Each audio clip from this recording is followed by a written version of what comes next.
আমাদের মধ্যে নীতিগত জায়গায় ভিন্নতা থাকবে, পলিসির ভিন্নতা থাকবে, কিন্তু এই বাংলাদেশকে ধারণ করার ক্ষেত্রে এই সংসদের আমরা যারা আছি আমাদের কোনো পার্থক্য থাকবে না, সেটা আমরা নিশ্চিত করতে চাই মাননীয় স্পিকার।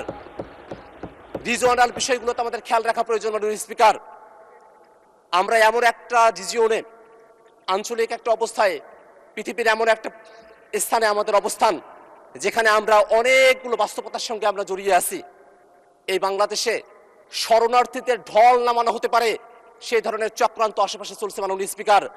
বিভিন্ন জায়গায় রোহিঙ্গারা অলরেডি চলে এসেছে, আবার আমাদের প্রতিবেশী দেশ থেকে আবার যে মুসলমানদেরকে বের করে দিয়ে আমাদের দেশে শরণার্থী হিসেবে ঢল নামানো হবে না তার কোনো গ্যারান্টি নেই মাননীয় স্পিকার।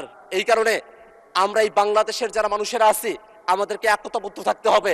আমরা সেই ৭১-এ ২৪-এ প্রত্যেকটা সময় জাতিগতভাবে আমরা যেমন একত্রিত হতে পেরেছিলাম, তেমনি ভাবে এই বাংলাদেশের স্বাধীনতা সার্বভৌমত্বের উপরে, বাংলাদেশের জনগণের উপরে যদি কোনো ধরনের পরাধীনতা চাপিয়ে দেওয়ার চেষ্টা করা হয় সে সময়টা তো আমাদেরকে ঐক্যবদ্ধ থেকে বাংলাদেশের জন্য কাজ করতে হবে মাননীয় স্পিকার।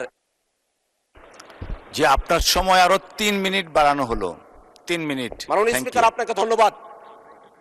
মাননীয় স্পিকার, আমরা এমন একটা বাংলাদেশ চেয়েছিলাম যে বাংলাদেশে গণতন্ত্রের আবহ থাকবে, যে বাংলাদেশে জবাবদিহিতা থাকবে, যে বাংলাদেশে জনগণের পক্ষে কাজ করা হবে।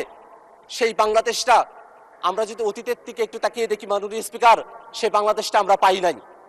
সেই বাংলাদেশটাকে করায়ত্ত করে রাখা হয়েছিল।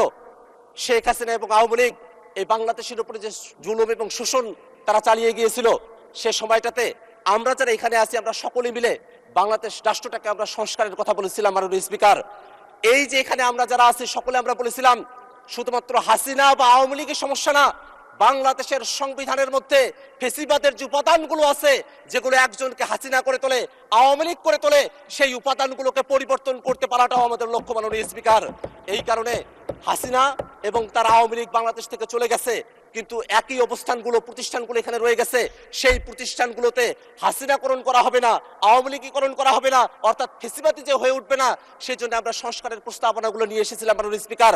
সেই সংস্কারের প্রস্তাবনাগুলো এখন কতটা আধারে পড়ে গেছে, সেই সংস্কারের প্রস্তাবনাগুলো সেগুলো নিয়ে এই সংসদের মধ্যে এমনও কথা বলা হয় যে জুলাই সনদ নাকি আননেসেসারি, এমন ধরনের কথাও তারা বলেছেন। আমরা বলতে চাই মাননীয় স্পিকার, আমরা যারা এখানে আছি আমরাই যে সবসময় দেশের ক্ষমতায় থাকবো, আমরাই যে সবসময় সংসদে থাকবো, এর তো কোনো বাধ্যবাধকতা নেই, এমন কোনো বাস্তবতাও নেই। সবার ওকে যেটা কর্তব্য মাননীয় স্পিকার, এতগুলো মানুষ আমাদেরকে ভোট দিয়ে এখানে পাঠিয়েছে, এত শহীদের রক্ত আমাদের এই সংসদে আসার পেছনে বয়ে গেছে মাননীয় স্পিকার।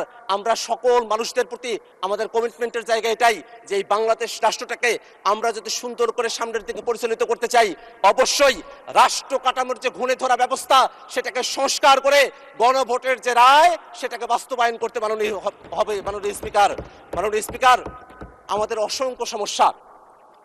আমি যে অঞ্চল থেকে এসেছি, আমার কাউনিয়া এবং পীরগাছা, তিস্তা নদীর অববাহিকায় আমার আসন।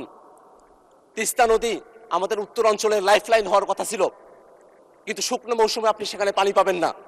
আমরা দীর্ঘ সময় ধরে তিস্তা মহাপরিকল্পনা বাস্তবায়ন হওয়ার কথা বলে আসছি, কিন্তু এখনো পর্যন্ত সেই বিষয়টা আলোর মুখ দেখে নাই। এই ক্ষেত্রে একটা কথা বলতে হয় মাননীয় স্পিকার, তিস্তা মহাপরিকল্পনা সহ বাংলাদেশের স্বার্থে যে কোনো প্রকল্প যেগুলোতে বিদেশি হস্তক্ষেপ থাকতে পারে বাস্তবায়ন না করার জন্য সেই সময়গুলোতে আমরা সরকারি দল বিরোধী দল আমরা দেখব না। আমরা সকলে মিলে বাংলাদেশের স্বার্থে তিস্তা মহাপরিকল্পনা সহ সকল পরিকল্পনা বাস্তবায়ন করে বিদেশি প্রভুত্বকে অস্বীকার করে আমাদের শহীদেরা যেমন করে তখন স্লোগান ধরেছিল দিল্লি না ঢাকা, সেই স্লোগানের বাস্তবতা আমরা এই বাংলাদেশে প্রতিষ্ঠা করব। আমরা বাংলাদেশকে স্বাধীন রাখবো, সেটাই আমাদের প্রত্যাশা হবে। গণভোট বাস্তবায়ন হবে।